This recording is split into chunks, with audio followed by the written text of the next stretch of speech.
Bueno, allá vamos entonces. Eh, el capítulo cuarto entonces, vamos a ver hoy el tema de crisis bancaria. En realidad quedó el nombre de crisis bancaria cuando en realidad es crisis bancaria y crisis financieras. Vamos a ver cuál es la diferencia entre unas y otras.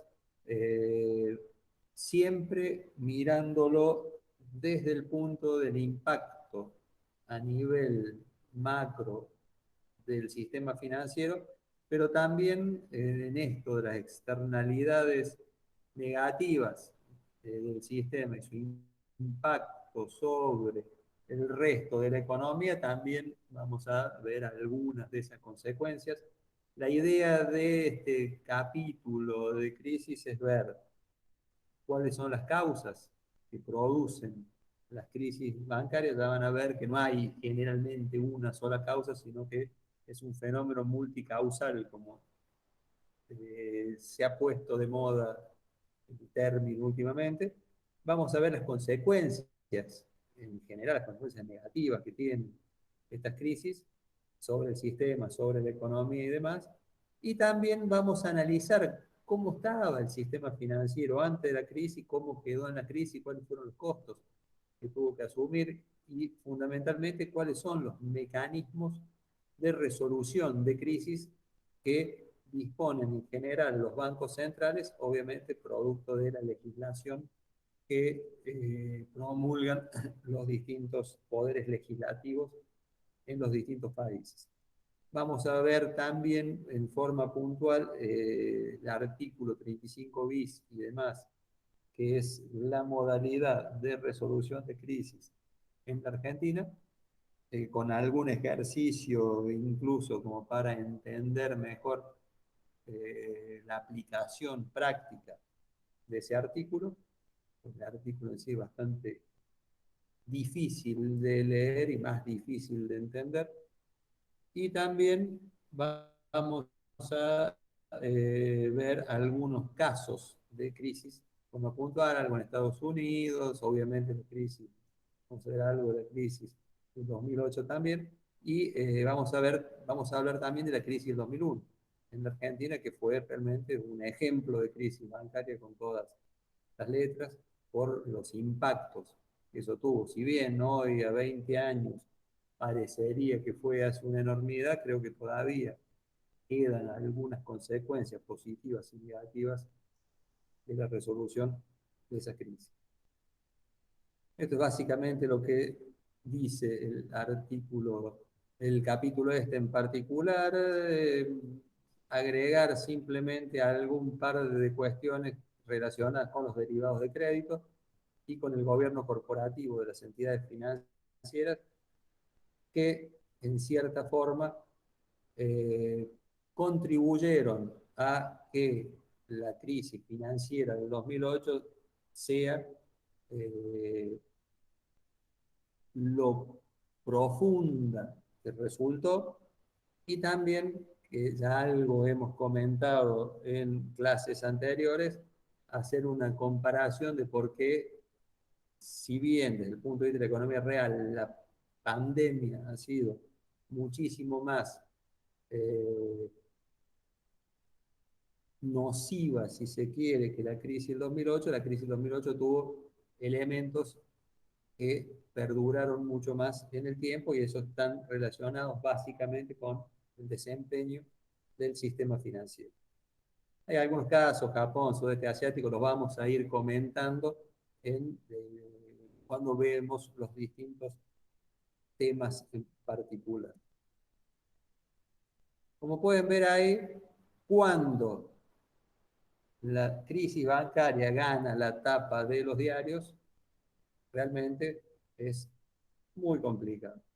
Pánico a través de Europa, se cae el mercado de valores, se cierran algunos bancos. O sea, es realmente una situación de mucho estrés para las distintas economías y obviamente también para las arcas públicas, porque en general vamos a ver que todas estas crisis se resuelven con plata. Estas crisis se resuelven con plata. Y la plata no la pone el gobierno, como se dice, ¿no? Es la plata de los contribuyentes que, en vez de ser aplicadas a las funciones básicas del Estado, seguridad, educación, justicia, salud, etcétera, deben destinarse a eh, poder eh, solucionar el tema del sistema financiero. Desde el punto de vista de la prensa, es muy fácil sacar un titular que diga la plata de los contribuyentes van a salvar a los banqueros inescrupulosos. Eso genera una efervescencia desde el punto de vista social que es realmente importante. Por eso, este objetivo de estabilidad financiera que persiguen en general todos los bancos, perdón, todos los bancos centrales, bien digo, eh, es muy importante que se cumpla de manera eficiente. Otros ejemplos de crisis bancaria, que fue el 2001, la crisis bancaria en España. O sea, no se olviden que una crisis bancaria afecta en general los ahorros de la gente, que es algo que te costó muchos años construirlo y en muchos casos se pierden en cuestión de días. Todo lo que acumulaste en tu vida lo perdiste. En cuestión de días eso genera no solamente desde el punto de vista económico, sino también desde el punto de vista psicológico, distintas consecuencias realmente muy nocivas para una sociedad eh, producto de, insisto, de esas consecuencias. Bueno, vamos a definir qué pasa en una crisis bancaria sistémica.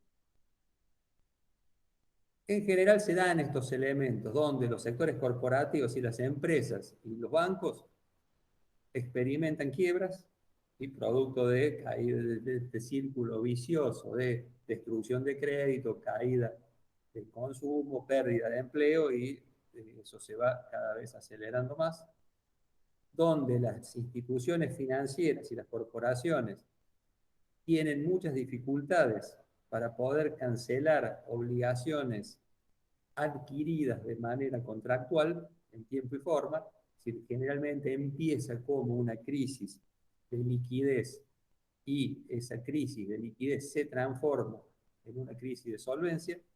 Esto producto de que los principales activos de las entidades financieras son o títulos que pierden dramáticamente valor en estos escenarios o préstamos, cuya préstamos en situación irregular suben desmedidamente producto de estos incumplimientos. Todo eso impacta en el capital de las entidades financieras, como vimos en el capítulo anterior. Es decir, las entidades incumplen el régimen de capitales mínimos y eso afecta sustancialmente, insisto, eh, de manera sistémica a la economía producto de estas externalidades negativas.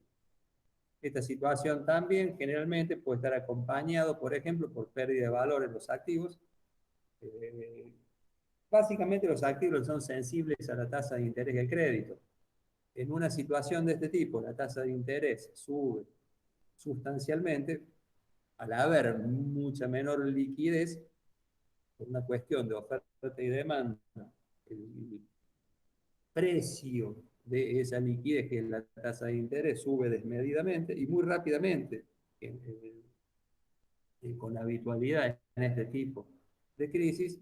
Por lo tanto, se produce una pérdida muy fuerte de valor, una caída muy fuerte en el valor de las acciones. En el caso de, por ejemplo, en Japón, en el año 85, donde el Nikkei bajó de 57.000 a 15.000 en un lapso de un año. Probablemente si esa crisis hubiese dado en la actualidad, eso hubiese sido más parecido a un flash crash, es decir, una caída mucho más rápida, ¿sí? En aquel momento todavía tenías algunas, eran más lentos los movimientos en el mercado, no estaba todo conectado online como ahora, fíjense, sino la caída en las bitcoins en estos últimos días, producto de la prohibición de un país, que en este caso Turquía, de poder operar con esa moneda.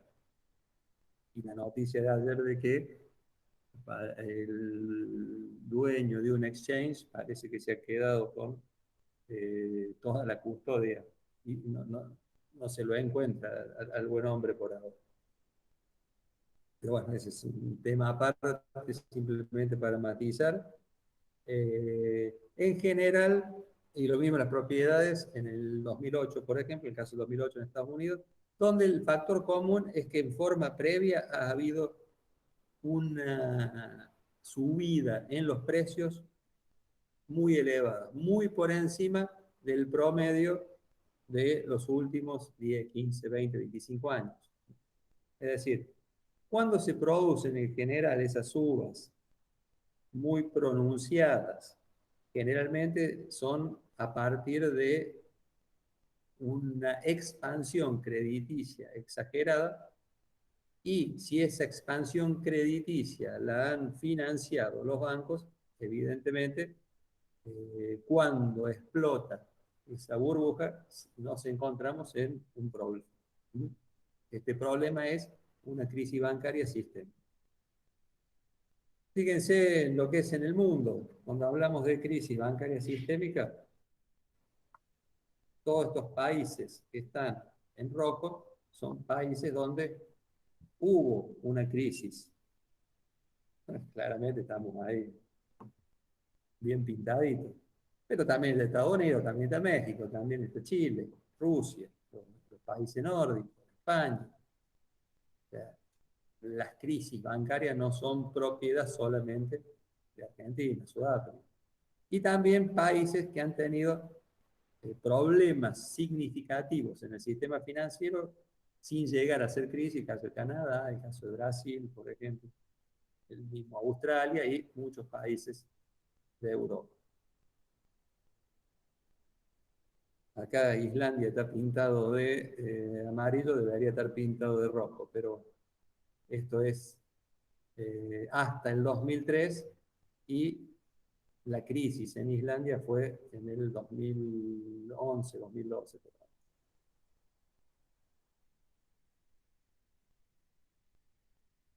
¿Cuándo ocurre una crisis sistémica?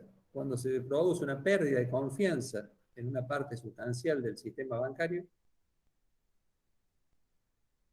Esa pérdida de confianza tiene que ser lo suficientemente seria como para generar efectos negativos en la economía real y pudiendo llegar a generar interrupciones en la cadena de pagos, en el sistema de pagos, que contribuye a que haya una interrupción en el flujo de créditos, más que una interrupción, una reversión en el flujo de créditos, o sea, de que las entidades den crédito pasan en forma inmediata a destruir créditos, a querer cobrar todos los créditos posibles para poder hacerse de liquidez, y eso produce generalmente una destrucción de valor, como dijimos, en los activos financieros. ¿Cuál es el contexto tradicional del sistema bancario a partir del cual se producen las crisis? ¿Y cuáles son las vulnerabilidades que generalmente eh, tiene el sistema bancario por una cuestión lógica de su negocio y que contribuyen a la generación de estas crisis? Ya algunas cosas le hemos visto, así que paso rápido esto. El sistema bancario dijimos que era una deuda, no, el depósito bancario, perdón, dijimos que era una deuda no colateralizada y de capital asegurado. Es decir, doña Rosa, cuando hace un plazo fijo en el banco, deposita 1.000 pesos y al vencimiento quiere llevarse esos 1.000 pesos más los intereses. Ni un peso más, pero tampoco ni un peso menos. Y es una deuda no colateralizada, no tiene una garantía real. La garantía en última instancia de ese de pago de ese depósito a plazo fijo es la prenda común sobre los activos de la entidad financiera. Si el valor de esos activos cae sustancialmente, claramente esta entidad no va a poder hacer frente a esos pasivos. A su vez, el descalce de plazos es el que, entre fondeo y aplicaciones, es el que genera el riesgo de liquidez o de iliquidez, si se quiere. Dado que los depósitos son a corto plazo y los préstamos son a plazos más largos, eventualmente puede pasar que una salida de depósitos o que la imposibilidad de renovación de esos depósitos haga que la entidad tenga un problema de liquidez y que eventualmente dijimos que puede convertirse en un problema de solvencia. Y si los bancos se caen, y siempre dijimos que los bancos están en el centro de la administración de los medios de pago, cuyo funcionamiento eficiente es vital para el funcionamiento de una economía, ahí estamos metiéndole mucha presión a la actividad económica en general. Y además tenemos que agregar el apalancamiento, que en general utilizan las entidades financieras y que hemos visto las alternativas de regulación que establecen en general los bancos centrales. Recuerden que las entidades financieras trabajan con gran parte de capital de terceros sobre una delgada base de capital propio, que es lo que se espera que actúe como colchón ante la ocurrencia de pérdidas inesperadas. Eso conjuntamente, como habíamos dicho, con dado que los bancos son en general sociedades anónimas y la responsabilidad de los accionistas está limitada al capital aportado, genera el incentivo de portafolios excesivamente riesgosos. Y también, obviamente, el tema de la asimetría en la información, que también es una causa de vulnerabilidad del sistema financiero, ya lo hemos visto, no vale la pena repetir. ¿Y cuál es el rol que tienen los bancos centrales y los supervisores? Por ahí voy un poquito rápido en este punto, pero me parece que es bastante simple. De todos modos, si no se entiende alguna parte, vía micrófono hacen una pregunta y contestan. ¿Ok? Perdón. ¿Cuál es el rol de los bancos centrales y los supervisores? En principio, deben velar por la estabilidad del sistema financiero, debiendo supervisar los bancos para lograr ese fin. Decíamos que dentro de los mandatos que le otorga la sociedad a través de sus representantes del Congreso a los banqueros centrales, está la de perseguir la estabilidad financiera, es decir, mitigar el riesgo de ocurrencia de estas crisis bancarias que estamos definiendo. Además de velar por la estabilidad del sistema financiero, los banqueros centrales deben preocuparse por la eficiencia en la intermediación financiera. Es decir, que la intermediación financiera se haga de manera eficiente, con costos que sean razonables y en condiciones que sean útiles para las distintas economías. Para ello deben contar con una infraestructura adecuada en términos de competencia. Obviamente, dentro del rol de los bancos centrales, también ya dijimos, está el diseño y ejecución de la política monetaria, pero también, por último, los bancos centrales deben preocuparse por la protección de los depositantes individuales con respecto a la posibilidad de pérdidas. Y acá es un punto muy importante. Cuando hablamos de la protección de los depositantes individuales, tenemos que hacer una salvedad. No es lo mismo doña Rosa, que tiene su depósito de 100.000 pesos en el banco, que una compañía de seguro XX que tiene un depósito de 100 millones de pesos en una entidad. O sea, claramente la posibilidad de análisis del riesgo involucrado en esa inversión es muy distinta, muy asimétrica en ambos casos. Con lo cual, en general, la teoría, desde el punto de vista del Banco Central, es la de privilegiar la protección al pequeño depositante, al depositante minorista, que es el más desprotegido en una situación de crisis bancaria. Porque probablemente la compañía de seguro, si pierde esa plata, obviamente le va a afectar su balance, pero quizás no ponga en riesgo la salud financiera de la compañía.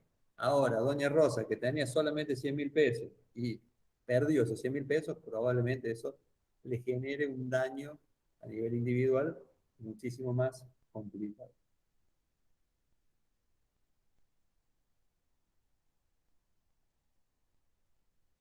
¿Cuáles son las políticas que deben establecer las entidades financieras o los bancos centrales? ¿Y cuáles son los riesgos asimilables a esas políticas? Por un lado, el tema del manejo del riesgo financiero.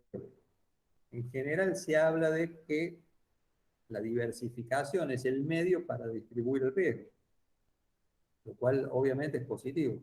Pero hay dos cuestiones. Primero, esa diversificación tiene que ser lo suficientemente eficiente como para no generar un costo muy elevado para la entidad.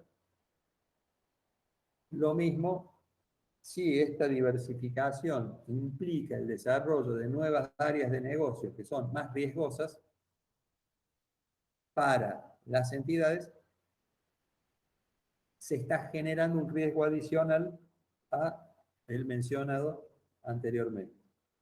El riesgo reputacional, que también ya lo hemos definido, que es un riesgo de confianza como sistémico como resultado de pérdidas financieras o por la reputación dañada de cualquier grupo bancario. Por ejemplo, no sé, un grupo financiero que tiene banco, compañía de seguros, sociedad gerente, fondo común de inversión y demás. Si tiene un problema en la compañía de seguros puntualmente, seguramente eso le va a afectar y de manera importante a la performance de la entidad financiera en su actividad tradicional de banca. En la Argentina en general los grupos no están no tienen tantas unidades de negocio como si, por ejemplo, los grandes bancos, los que se llaman los money centers en Estados Unidos, que tienen exposición en diferentes productos, negocios, regiones y también diferentes unidades de negocio. La competencia también genera riesgos y oportunidades. Generalmente un sistema financiero que está más abierto a la participación del capital extranjero es más eficiente. Probablemente estos bancos extranjeros en general lo que hagan es difundir, diseminar las buenas prácticas de la banca hacia las entidades locales y eso generalmente eh, define un mejor sistema en general. Pero también puede pasar de que un sistema financiero abierto a bancos del exterior puede importar una crisis. Vamos a dar un ejemplo. Supongamos que un banco en la Argentina tiene su casa matriz en otro país. Y no vamos a dar nombre para no eh, generar suspicacias, pero si ese banco extranjero, o sea, la filial argentina está perfecta, cumple con todos los requisitos de liquidez, solvencia, está sólida, tiene buenos negocios, eh, buena participación del mercado, es decir, buen market share y demás. Pero ¿qué pasa si en su país de origen, su casa matriz tiene una corrida de depósitos? Es muy probable que eso se sepa automáticamente y se traslade a una corrida de depósitos a nivel local. Por más que la filial local tenga todas las eh, características de una entidad sólida.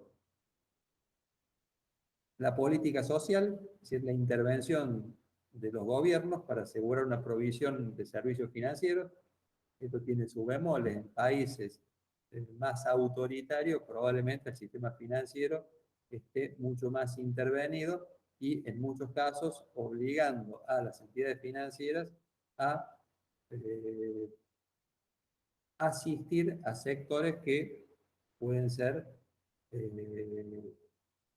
de alguna manera insolventes. Y esto está asociado también con la política industrial. En general, para las inversiones de largo plazo, el vehículo razonable es el mercado de capitales.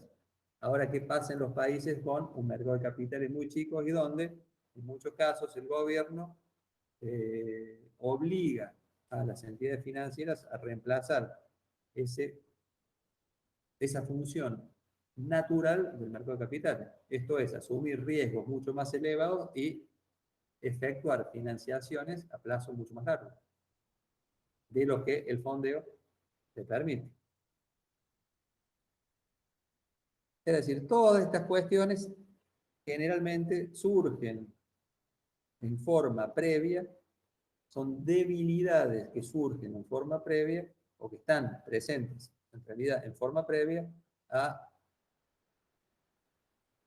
la ocurrencia de una crisis bancaria.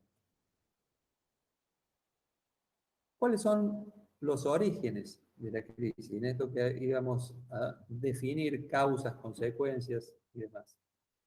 ¿Cuáles son los orígenes de una crisis? En general, independientemente del origen, la punta del iceberg, como se dice habitualmente, es un problema de liquidez en alguno o todos los bancos.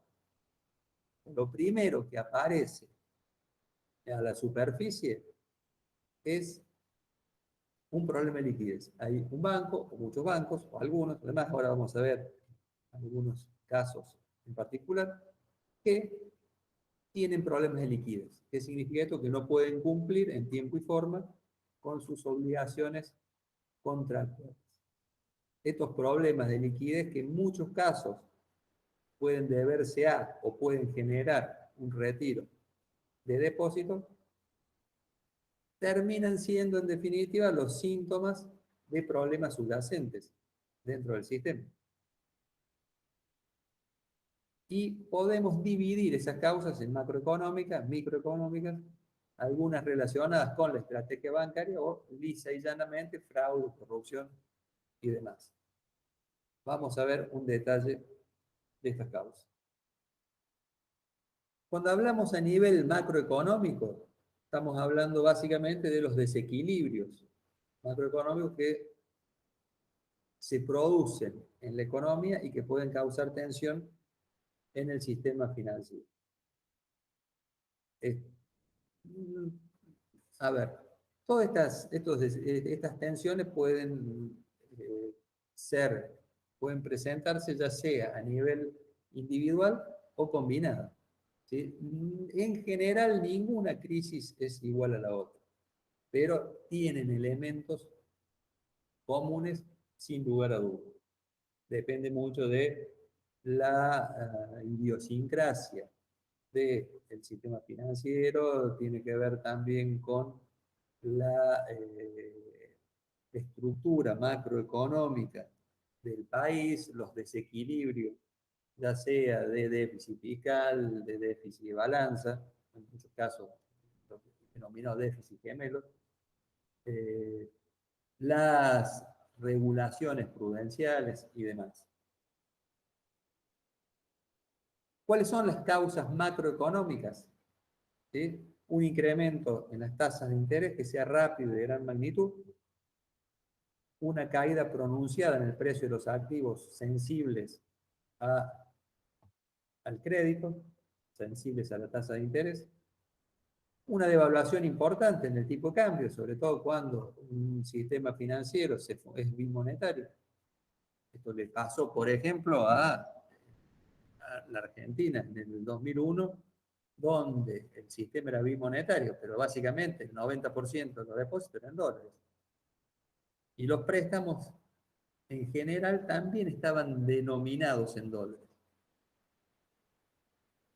El sistema financiero argentino le prestaba a un trabajador local para comprar el licuador en dólares. El problema es que los sueldos de este trabajador no estaban denominados ni atados en dólares. El tipo ganaba en pesos. Entonces, cuando se produce la devaluación, claramente eh, el sistema se convierte prácticamente en insolvente. Un brusco cambio en el proceso inflacionario de un país. Eh, en general, la inflación favorece a el sistema financiero. Pero cuando se produce un freno abrupto a la inflación, se puede producir una situación de incobrabilidad importante, habida cuenta que ahí empiezan a verse las ineficiencias en las distintas industrias, en los distintos comercios, en los distintos clientes de las entidades financieras, que en muchos casos son tapadas por la inflación. Si yo tengo la capacidad de trasladar toda la ineficiencia a precios, esa empresa puede estar in eternum siendo performing. Ahora, cuando se frena la inflación, se acomodan los precios relativos, muchas veces el precio de los productos de esa empresa caen y muchas veces la capacidad de marcar precios, de formar precios por parte de esa empresa también cae y pasa a ser tomadora de precios en un mercado donde se le vuelve no competitivo. Una recesión, claramente cuando una empresa ha tomado crédito para proyectos de expansión y a partir de, previendo obviamente un escenario de crecimiento y a partir de una recesión muy importante, tiene pérdida de rentabilidad primero, después pérdida en cuanto a las ventas y no alcanza siquiera a juntar la plata necesaria para poder pagar los intereses, esa empresa claramente no va o se va a defaultear su deuda con las entidades financieras.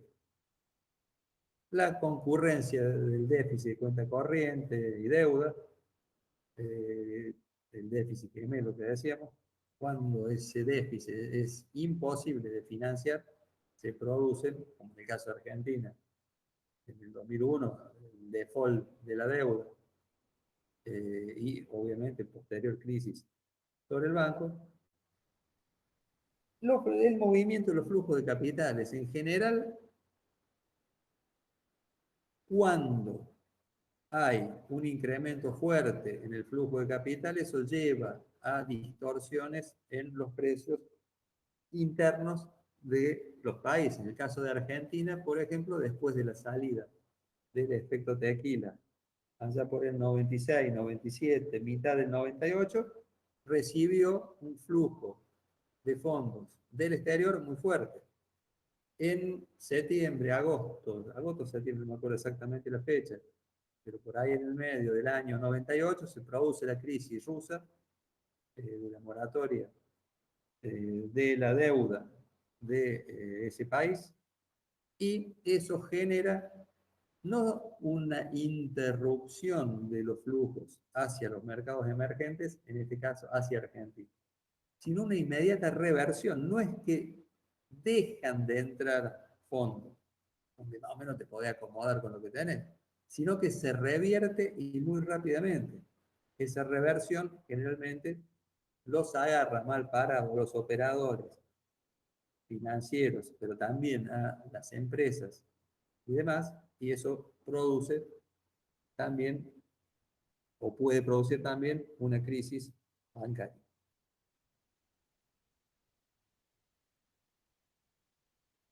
Todos estos impactos dependen también de la estructura de los balances de las entidades financieras.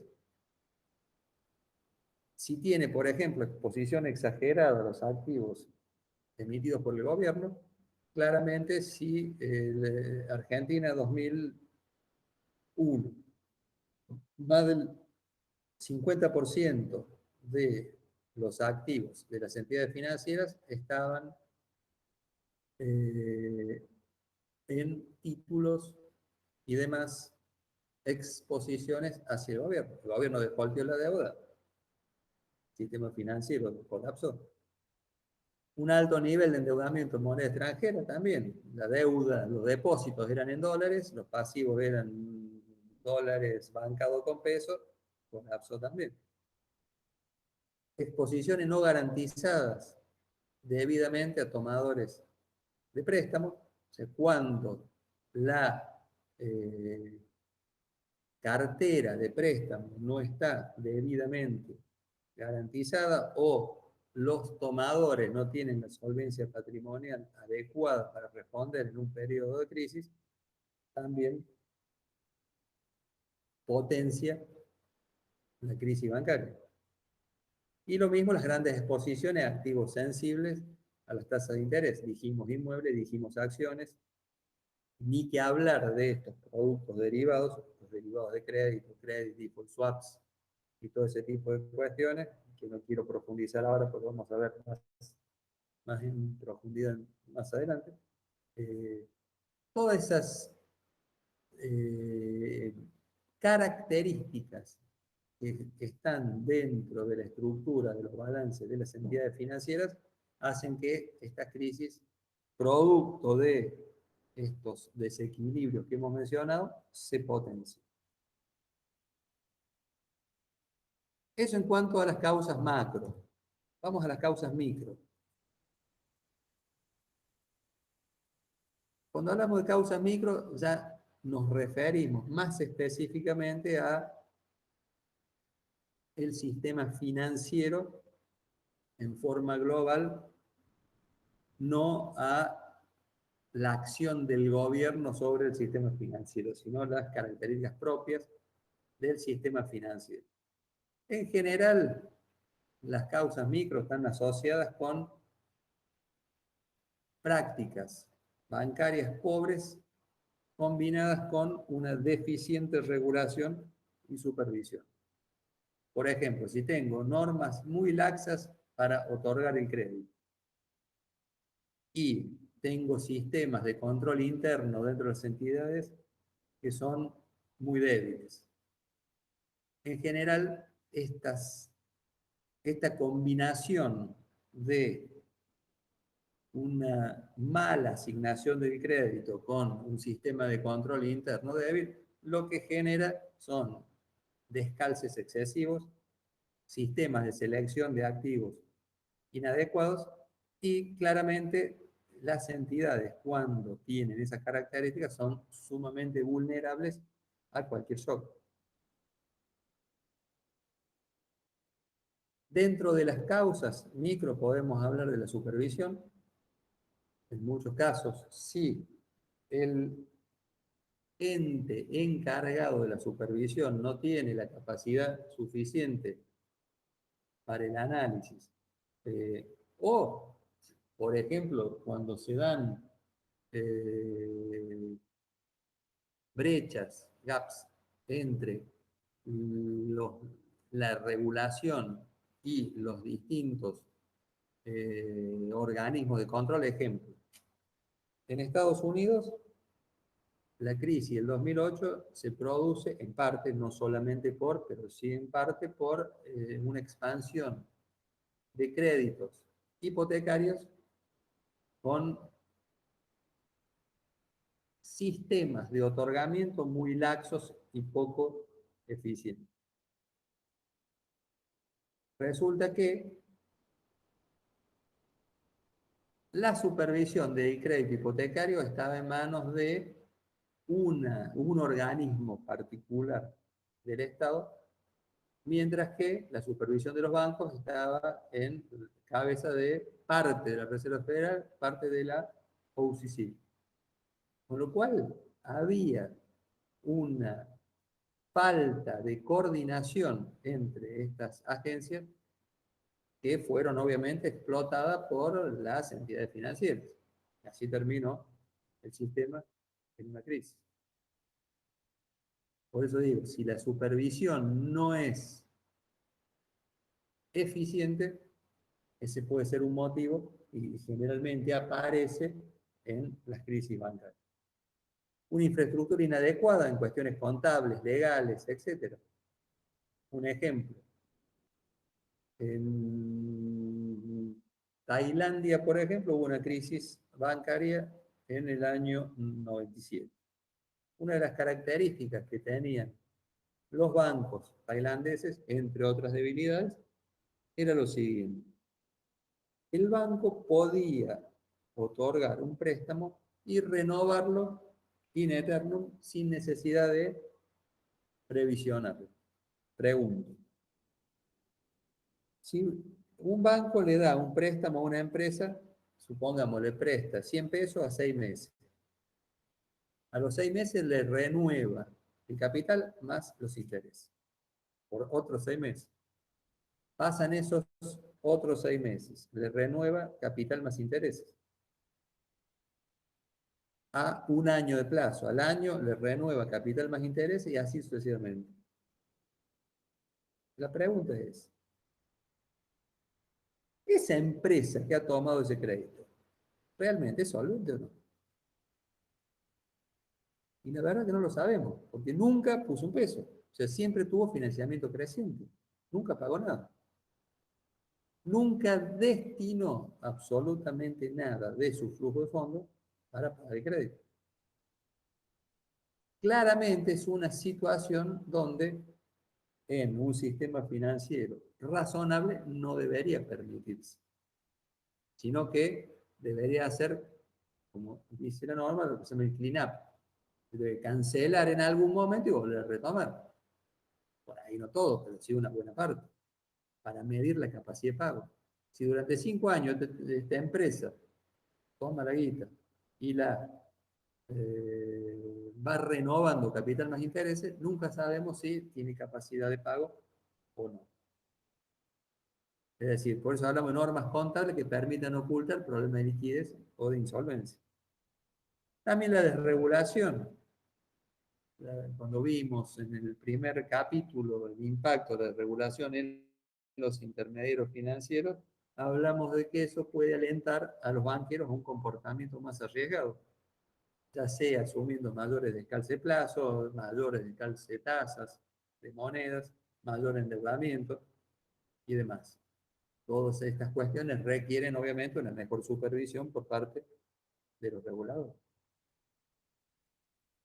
La interferencia del gobierno, como ya hemos mencionado, en parte mediante presiones o directivas para direccionar el crédito a clientes particulares, en muchos casos a tasas preferenciales, o establecer requisitos de reserva muy elevados para desincentivar la colocación en otro tipo de sectores o la misma obligación de financiar el déficit del gobierno. Por ejemplo, en Indonesia, también en el 97, hubo una crisis muy importante que fue particularmente más complicada en ese país por la estructura microeconómica del sistema financiero. El grueso de los préstamos que ese sistema financiero tenía otorgado estaban concentrados en unas 10 o 12 empresas que, pero simplemente de casualidad, pertenecían a los hijos del entonces presidente de ese país. Clara causa de corrupción en ese sentido. O sea, estas empresas recibían préstamos subsidiados del sistema financiero. Obviamente, cuando después de la crisis, el costo en términos de incobrabilidad fue realmente muy elevado. Otra de las causas microeconómicas que existen es lo que ya también hemos visto y que, insisto, vamos a seguir viendo, es el moral hazard o riesgo moral. Claramente, si existe la idea de que ningún banco va a ser dejado quebrar, en general, tanto los depositantes como los tomadores de crédito, como los banqueros van a tomar comportamientos más agresivos. ¿En qué sentido? Los depositantes van a buscar, si sabemos que el gobierno va a terminar pagando, vamos a buscar no el mejor banco, sino el que me pague más. Total, el riesgo en última instancia es el mismo. Los tomadores de crédito van a especular con que en una crisis financiera donde se caen los bancos, van a negociar con el gobierno de forma mucho más favorable, por lo tanto le conviene no pagar el crédito. Y los depositantes que saben, los accionistas de las entidades, que saben que si se cae la entidad, el gobierno los va a salvar, de nuevo toman comportamientos más agresivos. Estos son cómo afecta, son los elementos de cómo afecta el riesgo moral, el moral hazard, a los depositantes, accionistas y tomadores de crédito en un sistema. Obviamente, todas estas son también causas microeconómicas que pueden producir crisis desde el punto de vista crisis bancarias. La falta de transparencia por falta de también un marco legal o regulatorio adecuado que impiden que se ejerza actualmente disciplina de mercado también forma parte de esa cuestión. Habíamos dicho, ¿hay alguna pregunta hasta acá? ¿Estamos bien? ¿Se entiende?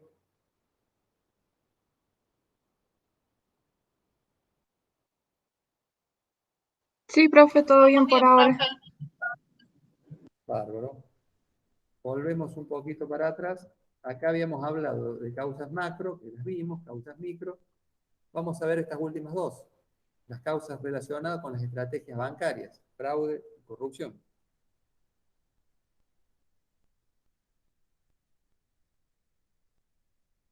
Cuando hablamos de estrategias operatorias bancarias, nos vamos a referir a dos cuestiones, las circunstancias externas y también las circunstancias internas. ¿Cuáles son las externas? Por ejemplo, cuando la entidad financiera se expande hacia zonas geográficas más riesgosas. Por ejemplo, a países con problemas estructurales en cuanto a la macro o al clima para realizar negocios. O también la expansión del negocio a productos no debidamente estudiados en profundidad. El mejor ejemplo de esto son las hipotecas de baja calidad en el año 2008, donde todas las entidades se metieron de cabeza a ese producto y después nos encontramos con que no entendían de una manera cabal el riesgo que habían asumido y eso produjo la caída de unas cuantas entidades financieras, nombres muy tradicionales en la banca. Dijimos entonces circunstancias externas y también circunstancias internas. Por ejemplo, una falla en la elección de la alta gerencia y de manejar una cultura del manejo del riesgo adecuada, un uso inapropiado de la tecnología es todo un tema, y más en la actualidad, y más con las nuevas modalidades de negociación y de medios de pago, sobre todo producto de la pandemia, donde la tecnología se ha convertido en una cuestión fundamental, eso además de generar oportunidades, genera riesgos importantes para las entidades financieras. Las fallas operacionales en el proceso de análisis de riesgo crediticio. ¿Qué pasa si el scoring, el sistema de scoring que la entidad tiene previsto utilizar, tiene fallas y asigna préstamos a quienes no deberían? Los productos derivados que ya mencionamos, la concentración del riesgo en pocas manos los préstamos vinculados, si las personas que tienen relación con el controlante de la entidad financiera, y también obviamente la toma de posiciones no autorizadas que están más asociadas a fallas en el control interno. Esto es cuando, por ejemplo, en el caso de el Banco Societe General, donde un operador de la mesa, creo que lo se lo comenté, pero vale la pena repetir, un operador de la mesa tomó una posición exagerada en productos de mercado de capitales muy volátiles y eso le generó pérdidas cercanas a los 8.000 millones de euros. Una pérdida muy fuerte que dejó tambaleando a la entidad financiera. Y por último, el fraude o corrupción. Instancia de fraude perpetrado por el management o por un sector en infraestructura, que pueden ser algunos empleados infieles, o empleados y gerentes que puedan utilizar sistemas de computación para falsificar reportes, generar créditos ficticios, etc.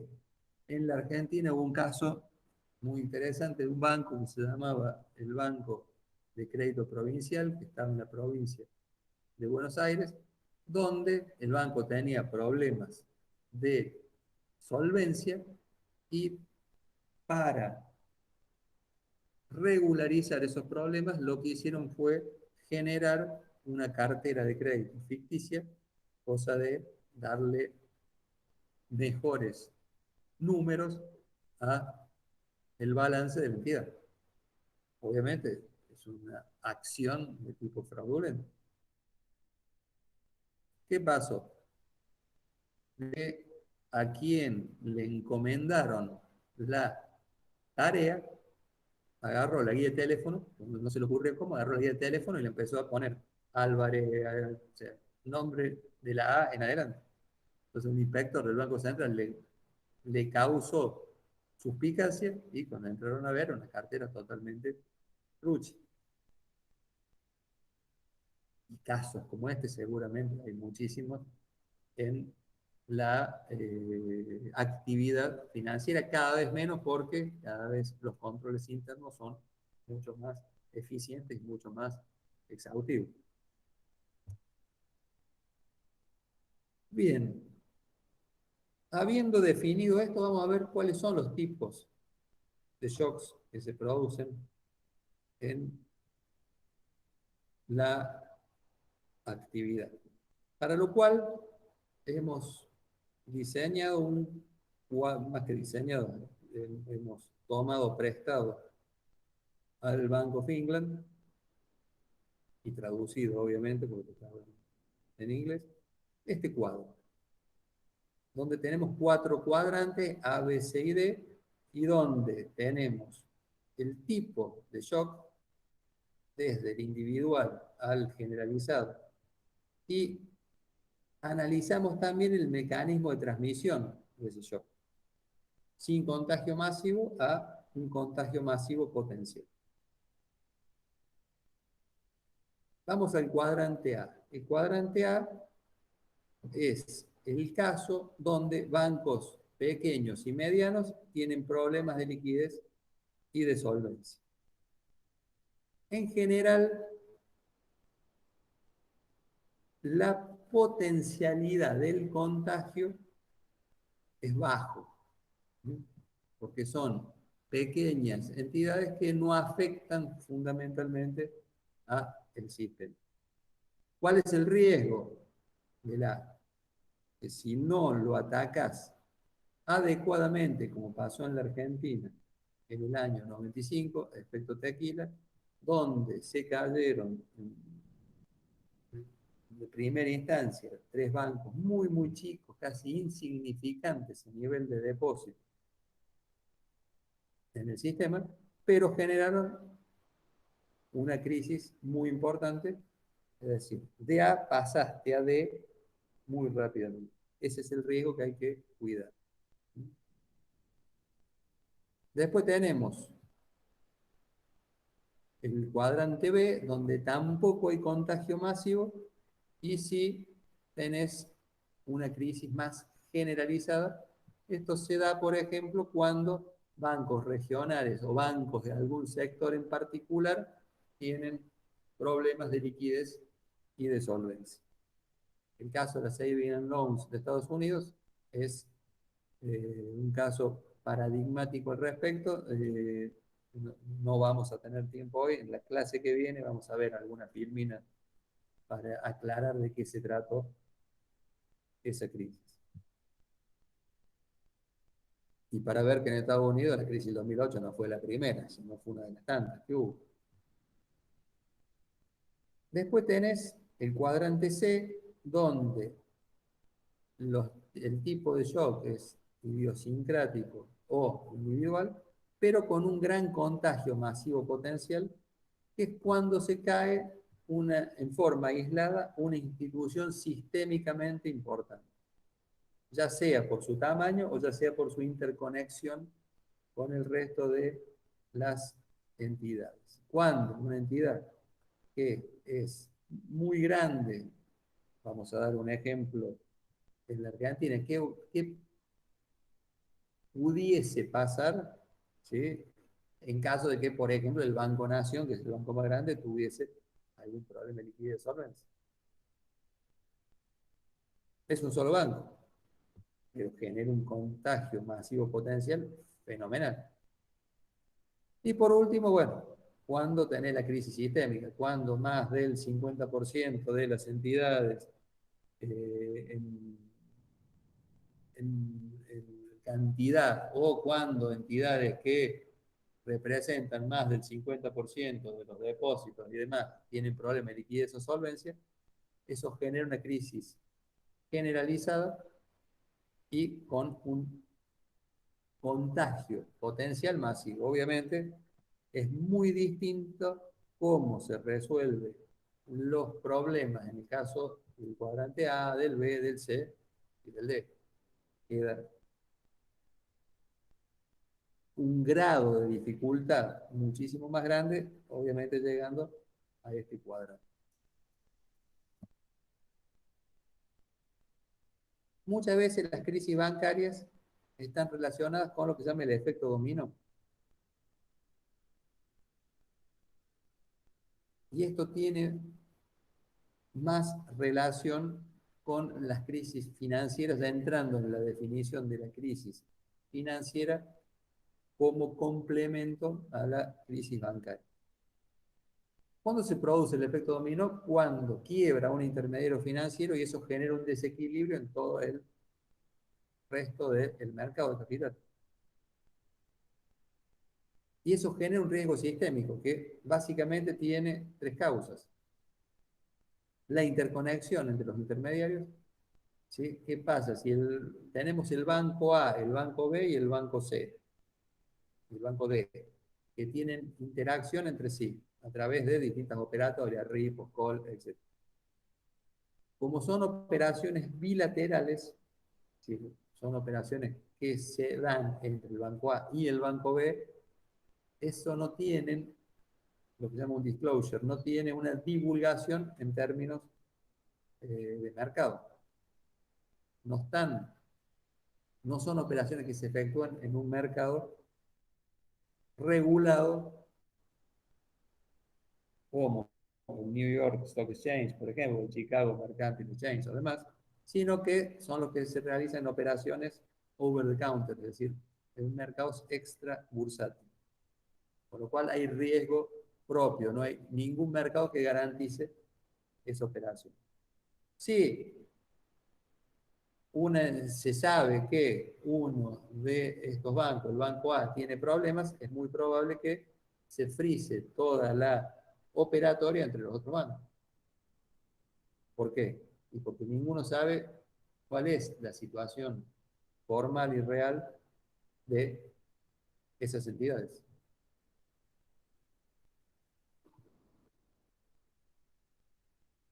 Les pido un segundito nomás, un segundo.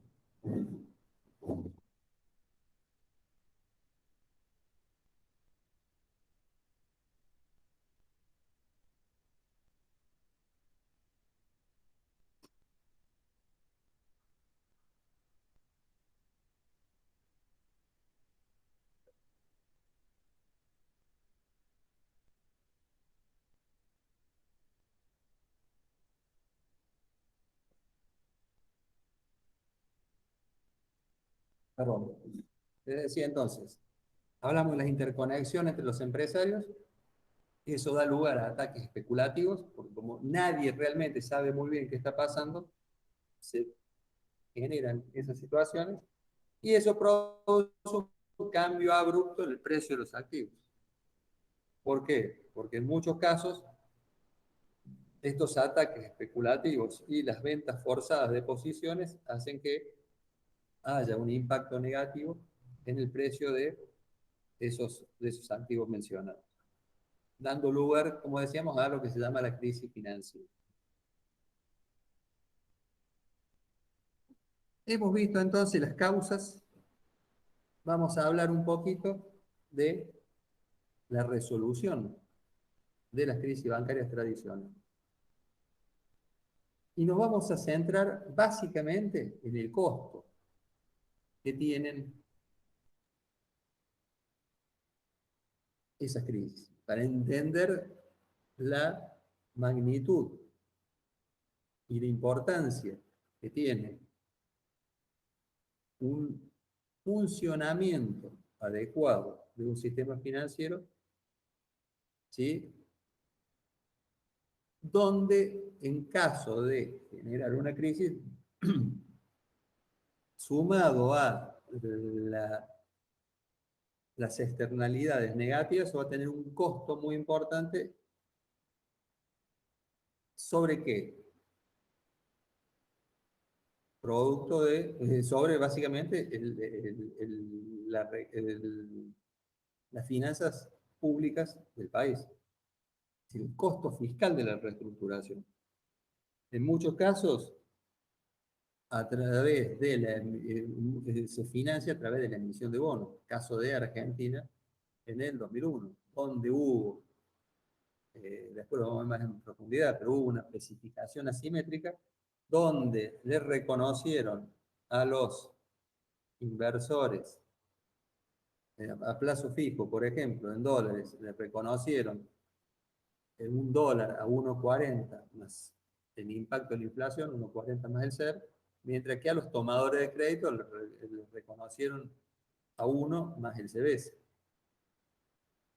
Ese diferencial de 40 centavos por cada dólar,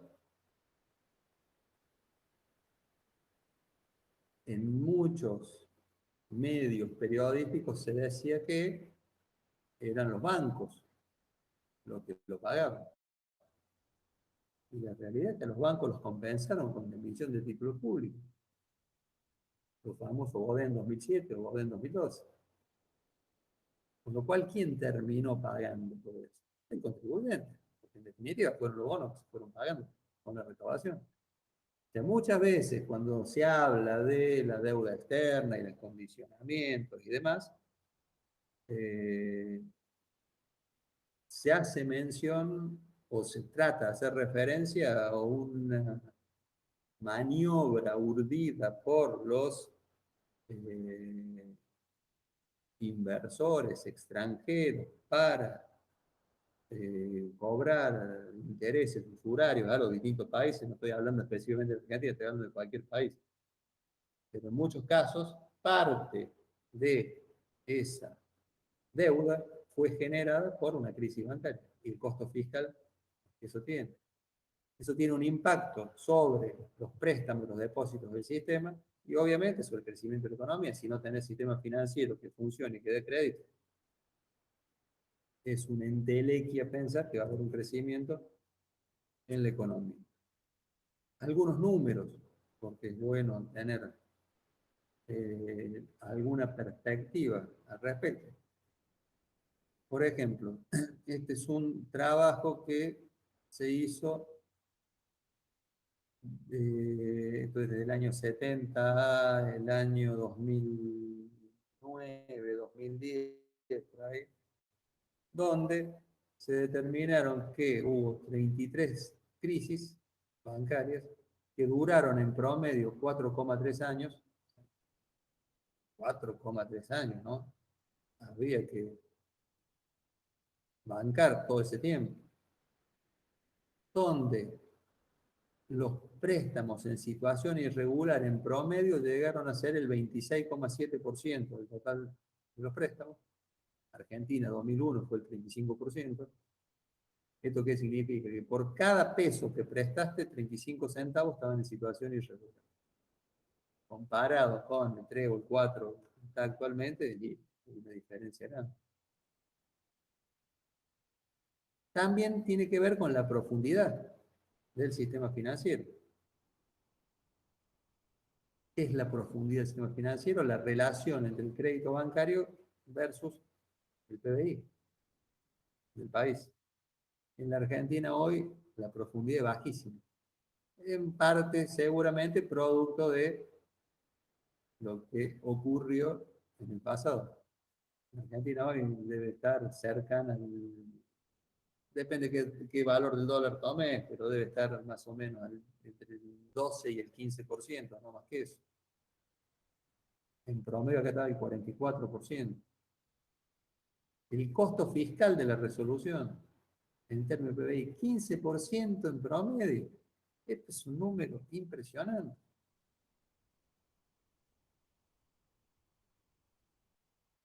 Imagínense que Argentina tenga que destinar 15% del Producto Bruto a resolver una crisis financiera. No tenés plata para resolver un tema muchísimo menor como es la pandemia esta. Imagínate si tuviese que llegar a ese nivel.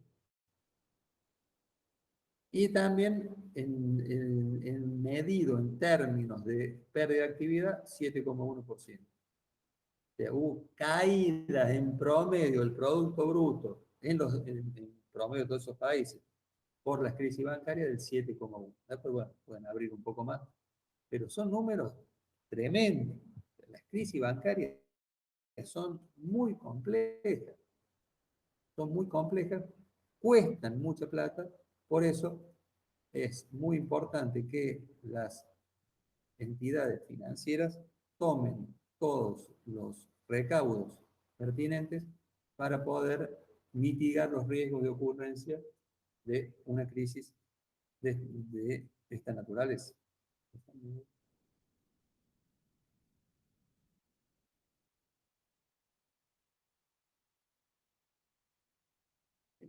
Estamos bien, vamos a ver dos o tres filmes más. ¿Cuáles son las acciones que vamos a tomar para resolver las crisis? Pero primero vamos a analizar cuáles son los factores a tener en cuenta. Primero, si la crisis es individual o sistémica. Si estamos en el cuadrante A o estamos en el cuadrante D. En función de eso va a ser el approach que vas a tomar. Siempre se deben tomar las distintas acciones cuidando los intereses de los depositantes. Ya lo dijimos, fundamentalmente los pequeños depositantes, que son los más desprotegidos. Un tema fundamental para analizar una crisis bancaria tiene que ver con la naturaleza de la crisis. ¿Es un problema de iliquidez o es un problema de insolvencia? Si es un problema de iliquidez, es mucho más simple de corregir, producto de las distintas herramientas que tienen los bancos centrales para realizar préstamos de última instancia. Para descuento y adelanto, por ejemplo, en la Argentina, del artículo 17 de la Carta Orgánica. ¿Por qué digo que es más simple? Porque los préstamos, en definitiva, vos le das un préstamo a la entidad financiera bien garantizado, o te lo devuelve, o le liquidas las garantías y cobras. El problema era solvencia, que no te alcanza con un préstamo, sino que tenés que recapitalizar la entidad financiera, como hicieron en Estados Unidos en la crisis 2008, donde el Tesoro suscribió acciones preferidas de las distintas entidades. ¿Cuál es el problema de suscribir acciones preferidas? ¿Cuál va a ser el valor que van a tener esas acciones de hasta 2 años? No lo sabemos. Puede ser que suba, pero puede ser que valga cero si la entidad quiebra. Entonces, el riesgo del dinero público es muy superior en ese tipo de cuestión. Es decir, hay que estar muy atentos para poder diseñar un esquema de resolución si es iliquidez o si el problema es la insolvencia. La crisis en general tiene una velocidad creciente y creciente en forma exponencial. En la medida que se resuelva rápidamente y asépticamente, el costo va a ser menor. Ahora, si la crisis va escalando y cada vez más entidades tienen problemas, cada vez más retiro de depósitos, cada vez en general, hace que el costo de la crisis sea muchísimo mayor. El costo de resolver la crisis sea muchísimo mayor. Y hace falta que la autoridad esté bien claro. ¿Quién? Y esto, cuando digo bien claro, tiene que ser bien establecido en los distintos instrumentos normativos y legales, como cuenta el país. Cada organismo que tenga cierta responsabilidad de tener bien claro cuál es su ámbito de competencia y tiene que cumplir en forma eficiente con la tarea que se le encomienda. Esto es crucial para poder resolver rápidamente una crisis. Por eso, en general, todos estos mecanismos tienen que estar establecidos ex ante. Si al momento de la crisis nos vamos a poner a sacar legislación de urgencia, va a pasar el 2008, porque es una crisis muchísimo más profunda. Como esos mecanismos, hablando de Estados Unidos puntualmente, pero en el resto del mundo también, estaban vigentes, vino la pandemia y la crisis financiera duró muy poquito porque los bancos centrales pudieron tomar las medidas del caso y con eso, con velocidad, con autoridad, pudieron mitigar los riesgos muy rápidamente.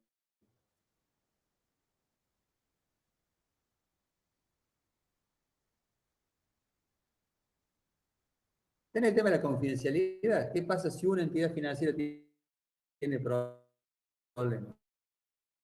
Apenas se entra en un periódico, te lo publica en el diario, potencia al extremo. De manera, y tenés una delgada línea entre el derecho del depositante a estar informado de la situación de la entidad con la prudencia de la entidad financiera en forma particular. Los límites en cuanto al costo y a la posibilidad de actuación por parte de los banqueros centrales para poder tomar las distintas decisiones y también las alternativas de recuperación del gasto. Por ejemplo, en Estados Unidos el Tesoro compró acciones preferidas de los bancos y los pudo vender tiempo después con una ganancia. O sea, se había pergeñado un esquema donde el escenario mejor implicaba que una vez capitalizadas las entidades iban a retomar su actividad habitual, iban a volver a ser rentables y una vez pasada la crisis, el valor de esas acciones iban a ser mayor, cosa que efectivamente ocurrió. Aun cuando esto representa un costo para los accionistas. Obviamente, las acciones que suscribió el gobierno fueron a valor inferior a el valor de libros de la entidad.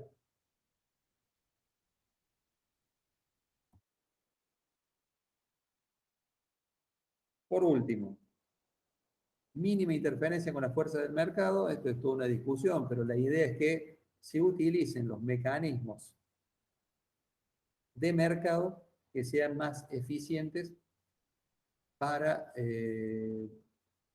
poder no solamente ejecutar el proceso de salvataje, sino también la salida de ese proceso de la manera más práctica posible. Puede haber condicionalidad. como vamos a ver en la próxima clase, en muchos casos el Banco Central puede establecer mecanismos donde haya condicionalidad. Le capitalizo el banco con fondo público, pero el cambio del management. El management tiene que ser del gobierno o cuestiones parecidas. Y un último punto que también es muy difícil de analizar es la viabilidad del banco, es decir, el futuro. Lo ideal si es un banco inviable es cerrarlo y resolver el problema rápidamente. El tema es que si es demasiado grande el impacto, probablemente no lo puedas cerrar, sino que tengas que ir a otro tipo de esquema. Siempre en, en cualquier escenario deberían los reguladores tener medianamente en claro qué va a pasar con la entidad. Es decir, si va a ser viable o no en el largo plazo para poder tomar las decisiones adecuadas. Bueno, con esto hemos hecho un buen repaso de las causas de la crisis y algunos elementos que son fundamentales a la hora de tomar decisiones desde el punto de vista de la resolución. En la próxima vamos a ver cuáles son específicamente estos mecanismos. No sé si hay alguna pregunta, algún comentario.